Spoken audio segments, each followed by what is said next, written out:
سورہ فاتحہ آیت نمبر 3 مالکی یوم الدین، بڑی خوبصورت آیت ہے۔ ہم نے اس کی کئی چیزوں کو بیان کیا، اس کے حوالے سے ارشاد فرمایا گیا، بتایا گیا۔ آج اس سے بڑا خوبصورت نبی کریم صلی اللہ علیہ وآلہ وسلم کی شان پہ ایک نقطہ بیان کیا جائے گا کہ مالکی یوم الدین، روز جزا کے دن کا مالک اللہ تبارک و تعالیٰ تمام دنوں کا مالک ہے۔ ہفتہ، اتوار، منگل، بدھ، جمعرات، ہر دن کا مالک اللہ ہے، مگر یہاں ذکر کیا سب سے بڑے عظیم دن کا۔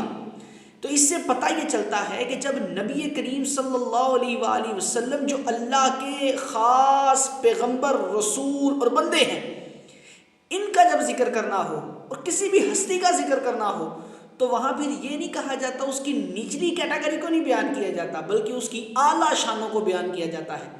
کہ اب بندے تو تمام ہیں، مگر نبی کریم صلی اللہ علیہ وآلہ وسلم کو عام بندوں کی طرح بیان نہیں کیا جائے گا، بلکہ حضور صلی اللہ علیہ وآلہ وسلم کا جب ذکر کرنا ہے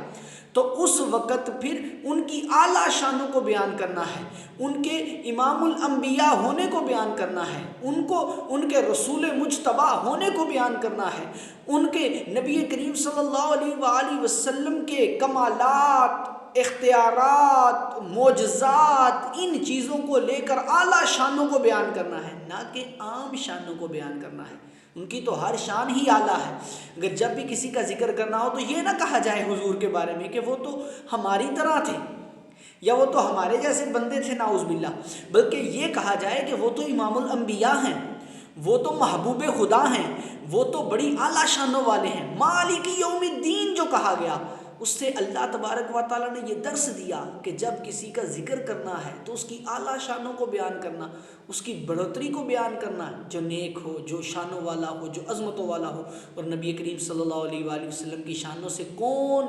انجان ہے؟ اللہ تعالیٰ ہمیں حضور کی شانوں کو سمجھنے، ماننے اور ان کو بیان کرنے کی توفیق عطا فرمائے، اور حضور سے محبت کرنے کی توفیق عطا فرمائے۔